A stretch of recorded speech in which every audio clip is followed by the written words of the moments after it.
नमस्कार, जोहार, आदाब। आप देख रहे हैं करंट खबर। राष्ट्रीय हिंदी मासिक पत्रिका की करंट खबर न्यूज चैनल में आपका स्वागत है। मैं आपके साथ अंजना। आइए आगे बढ़ते हैं आज की ताजा तरीन खबरों के साथ। इस वक्त की सबसे बड़ी और तीखी राजनीतिक खबर झारखंड के गोड्डा से आ रही है। पेपर लीक, महंगाई और सरकार की कथित नाकामियों के खिलाफ आज गोड्डा की सड़कें युवाओं के हुजूम से फट गई। यूथ कांग्रेस के राष्ट्रीय सचिव और आर्कादित्य के आह्वान पर आज हजारों युवाओं ने गोड्डा कॉलेज मैदान में एक विशाल आक्रोश जनसभा का केंद्र सरकार के खिलाफ बिगुल फूंक दिया है। तस्वीरें गोड्डा की है, जहां युवाओं का गुस्सा सड़कों पर सैलाब बनकर उतरा। किसान भवन से लेकर ऐतिहासिक गोड्डा कॉलेज मैदान तक सिर्फ एक ही नारा गूंज रहा था, धर्मेंद्र प्रधान इस्तीफा दो ही नहीं बल्कि शिक्षा व्यवस्था में सुधार करो। नीट परीक्षा में धांधली, एसएससी और सीबीएसई जैसी प्रतिष्ठित परीक्षाओं के पेपर लीक होने से आहत युवाओं का यह आक्रोश सीधे तौर पर दिल्ली के तख्तों को चुनौती दे रहा था। इस महारैली और आक्रोश सभा का नेतृत्व करने खुद भारतीय युवा कांग्रेस के राष्ट्रीय अध्यक्ष उदय भानु गोड्डा पहुंचे थे।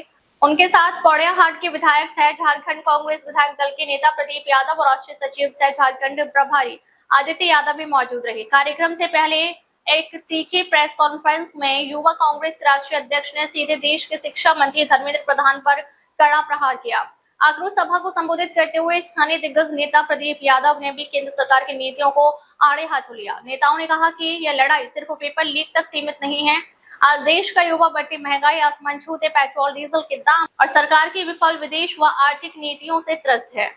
युवाओं के पास ना रोजगार है, ना ही परीक्षा की सुरक्षितता की कोई गारंटी। गोड्डा का यह मैदान आज इस बात का गवाह बना कि आने वाले दिनों में यह युवा आक्रोश थमने वाला नहीं है। बहरहाल, परीक्षाओं में धांधली और पेपर लीक एक ऐसा नासूर बन चुका है जो देश के भविष्य यानी युवाओं के अंदर ही अंदर खोखला कर रहा है। गोड्डा से उठी आक्रोश की चिंगारी अब राष्ट्रीय स्तर पर क्या रंग लाती है और विपक्ष के इस तीखे हमले पर केंद्र सरकार क्या कदम उठाती है, ये देखना बेहद दिलचस्प होगा। हमारे करंट खबर चैनल को सब्सक्राइब करें और बेल आइकन दबाएं और हमारे करंट खबर चैनल के साथ बने रहें। हम आपसे वादा करते हैं कि आपको नई खबरों से रूबरू कराते रहेंगे।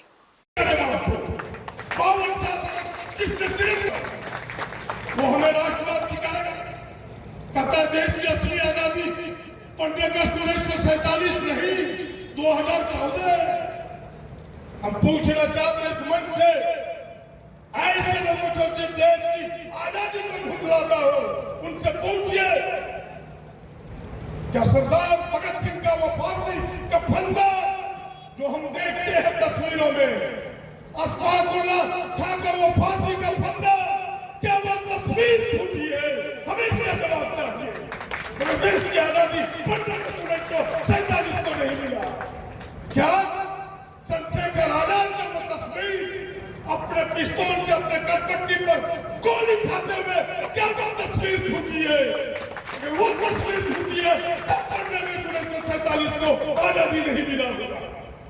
मैं पूछना चाहता हूं भारतीय जनता पार्टी के लोगों से, आरएसएस के लोगों से, ये नए इतिहास के पन्नों को फाड़ करके पुराने इतिहास के पन्नों को, नए पन्नों के नए अध्याय को प्रारंभ करना चाहता है।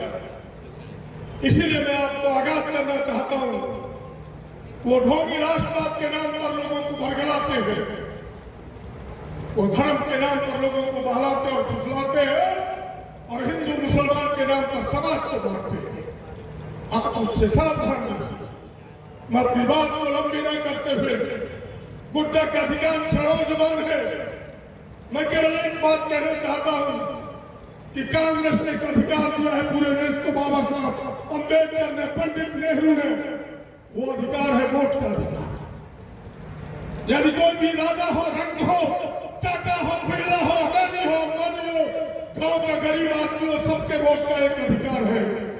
आज उस अधिकार को भी एसआईआर के माध्यम से छीनना चाहता है। आप अपने घरों में सावधान होते हैं। एसआईआर चल रहा है, 15 तारीख तक मैपिंग होने वाला है। आपका नाम अगर हर मैपिंग में हो तो मैपिंग में कराइए, सबका नाम चढ़ेगा, किसी का छूट नहीं सकता। बीएलओ से भेंट कीजिए। ये मैं आपसे आग्रहपूर्वक कहना चाहता हूं, अगर आपके नाम 2003 में नहीं है, 2024 के वोटर लिस्ट में है, आपके बाप दादे का नाम है, तो भी आपका नाम उस मैपिंग में चढ़ेगा। क्योंकि अब लड़ाई तीर धनुष पक्षी भाले से नहीं, लोकतंत्र में वोट से लड़ाई लड़ी जाती है और वोट का अधिकार ही नहीं रहेगा तो आप लड़ोगे। क्या आप सब लोग देखोगे ना अपने बूथों पर जाके? क्या सब लोग देखोगे? अपने बूथों पर जाके अपना नाम देखिए, अपने परिवार का नाम देखिए, उसे चुनवाइए, क्योंकि वो लड़ने का सबसे बड़ी ताकत है। बस इतनी ही बात कहते हुए एक बार फिर से एक आह्वान करता हूं। आप सब जानते हैं कि अडानी के विरुद्ध हमने एक लंबी लड़ाई यहां लड़ी।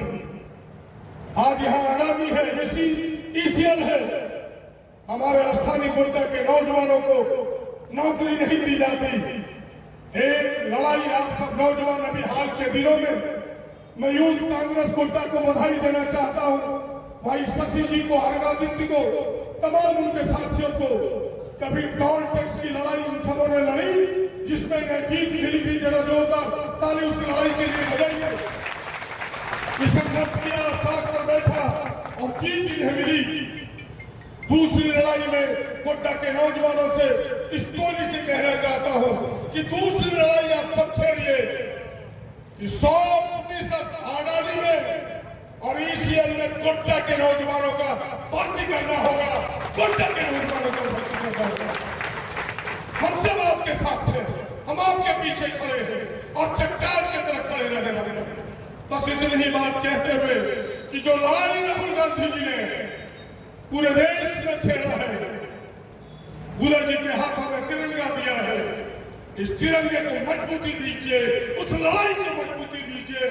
जय हिंद, जय झारखंड, जय राहुल गांधी, जय कांग्रेस।